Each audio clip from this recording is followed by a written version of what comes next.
पावसाळा सुरू होण्याआधीच मुंबई महापालिका आणि राज्य सरकार यांच्यात वादांची बरसात सुरू झाली आहे। मुंबईकरांना पावसाळ्यात होणारा त्रास कमी करण्याऐवजी पालिका आणि सरकारी यंत्रणा आपापसातच कशी भिडली आहे पाहूया या रिपोर्टमधून।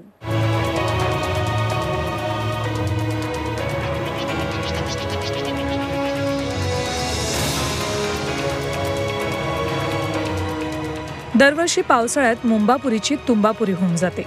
कितीही नालेसफाई केली, त्यावर करोडो रुपये खर्च केले तरी मुंबईची तुंबई होतेच। यंदाचा पावसाळाही त्याला अपवाद असणार नाही। मुंबईच्या महापौरांनी गुरुवारी नालेसफाईच्या कामांची पाहणी करताना यंदाही मुंबई तुंबणार असल्याचा धोक्याचा इशारा देऊन टाकला। एवढंच नाही तर मुंबई तुंबण्याचं खापर त्यांनी राज्य सरकार आणि MMRDAच्या माथ्यावर फोडलंय। महापालिकेची परवानगी न घेता सुरू असलेल्या मेट्रोच्या कामांमुळे पर्जन्य जलवाहिन्या उखडल्या गेल्यात। यामुळे मुंबई तुंबली तर त्याची जबाबदारी सरकारची असेल असा हल्लाबोल त्यांनी चढवला। आणि एक सरप्राईज व्हिजिट म्हणून वांद्रे पूर्व येथील महाराष्ट्र नगर भारत नगरच्या बाजूला इथला जो वाकोला रिव्हर आहे तिथे आम्ही आलो। तर इथे अद्याप काम सुरू झालं नाही आणि ते काम लवकरात लवकर सुरू करावं अशा प्रकारच्या सक्त सूचना प्रशासनाला दिल्या आहेत। खंडकर साहेब स्वतः उपस्थित आहेत आणि त्यांना सांगितलं आहे आम्ही पुन्हा 10 दिवसांनी या ठिकाणी व्हिजिटला येणार आहोत आणि तोपर्यंत त्या ठेकेदाराने जो व्यवस्थित काम केलं आहे त्याच्यावरती कडक सक्त अशा प्रकारची कारवाई करावी अशा प्रकारच्या सूचना प्रशासनाला दिल्या। पावसाळा तोंडावर येऊन ठेपला असला तरी अजून नालेसफाईची 50% ही कामं पूर्ण झालेली नाहीत। हे वास्तव देखील त्यांनी यावेळी मान्य केलं। येत्या 10 दिवसात नालेसफाई न झाल्यास संबंधित ठेकेदारांवर कारवाईचा इशाराही त्यांनी दिलाय। मेट्रो आणि मोनो जी कामं सुरू आहेत त्यांनी मुंबई महापालिकेच्या परवानगी घेणे आवश्यक होतं, पण त्याने मनमानी पद्धतीने मुंबई महानगरपालिका प्लॅनिंग अथॉरिटी असून सुद्धा मुंबई महापालिका विचारलं नाही आणि परस्पर कामं सुरू केली।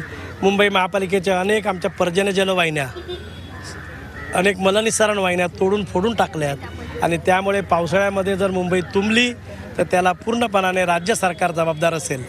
दरम्यान महापौरांच्या वक्तव्यावर जलसंपदा मंत्री गिरीश महाजन यांनी तिखट प्रतिक्रिया व्यक्त केली। यापूर्वी मेट्रोची कामं सुरू नव्हती त्यावेळी मुंबई का तुंबली, रस्त्यांवर पाणी का साचलं असा सवाल त्यांनी महापौरांना केलाय। मग मागच्या वर्षी गटारी तुंबल्या होत्या, मग त्यावेळेला मेट्रो होती का?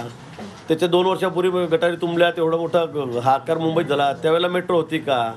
असं आपलं काहीतरी लपवण्यासाठी दुसऱ्याचं उघडं करून दाखवायचं असा प्रकार मला वाटतं करून चालणार नाही। आपली जबाबदारी आपण स्वीकारली पाहिजे आणि पावसाळा समोर येतोय या सगळ्या वादात भानगडीत न पडता आता मुंबईकरांना आपण त्या ठिकाणी या सगळ्या पावसाळ्यामध्ये कशी मदत करू शकू, हे सगळे ड्रेनेज कसे मोकळे करता येतील, नाल्यांची साफसफाई कशी करता येईल याकडेच महापौरांनी किंवा महापालिकेने लक्ष द्यावं असं मला वाटतं। मुंबईकरांनो, याचा अर्थ तुम्हीच काय तो समजून घ्या।